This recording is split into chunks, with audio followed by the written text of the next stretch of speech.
Did you know that George Lucas, the genius behind Star Wars, almost went bankrupt because of a giant talking duck? And that same duck would be responsible for Toy Story, The Incredibles, Finding Nemo, and Monsters, Inc.? No? Well, let's break it down.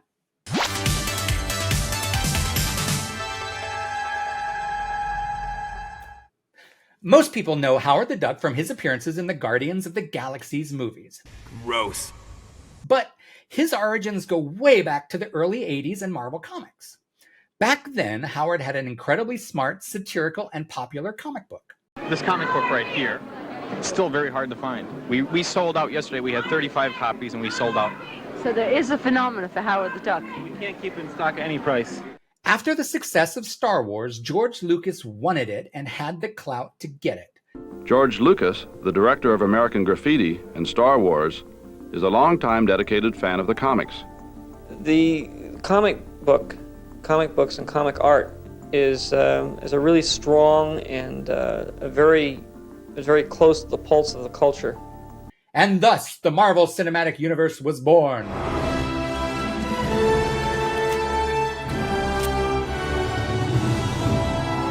Well, not quite.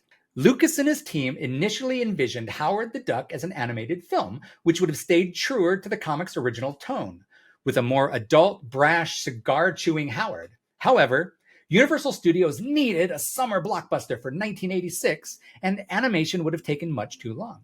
So they decided to go with a live-action film, believing they could make it work with the technology they had available at the time. The studio greenlit Howard the Duck with a whopping budget of $37 million for a talking duck. Starring alongside the little person in a giant animatronic duck outfit would be He Who Shall Not Be Named. Probably gonna blame me for Tim Robbins. And a very hot Leah Thompson. I would give anything to run my fingers through his feathers.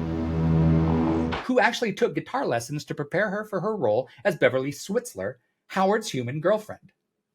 Yes, Howard the Duck's human girlfriend. Just can't seem to find the right man.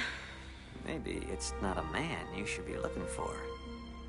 Do you think I might find happiness in the animal kingdom, Ducky? Like they say, Dal, love's strange. We could always give it a try.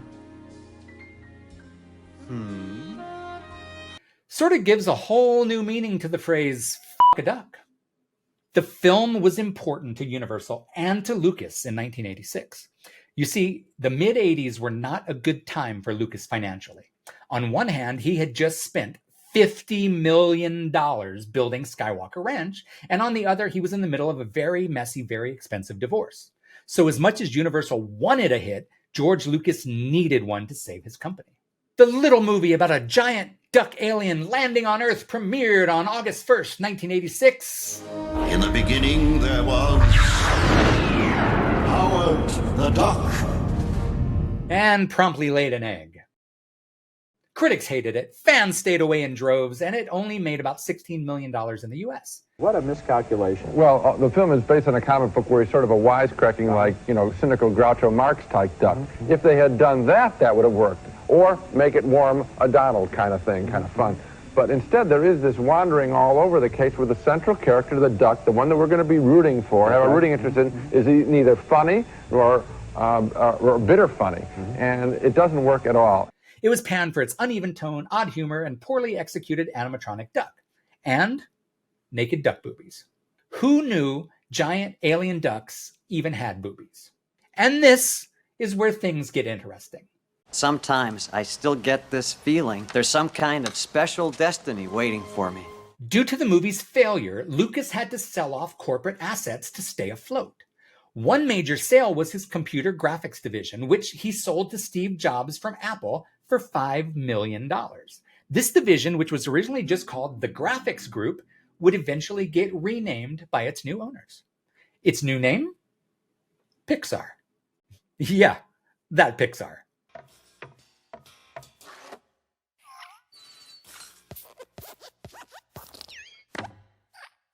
Pixar would go on to revolutionize the animation industry in the United States with hits like Toy Story, Finding Nemo, The Incredibles, and Monsters Incorporated. It's amazing to think that those beloved films might never have been made if it weren't for a certain feathery flop. Interestingly enough, Howard the Duck holds the distinction of being the very first theatrical release based on a Marvel Comics character. Despite its failure, it paved the way for future Marvel movies, albeit indirectly. Not bad for a duck from outer space. You were great, Ducky. So there you have it, folks. The tale of how a movie about a giant talking duck almost destroyed the empire that George Lucas built.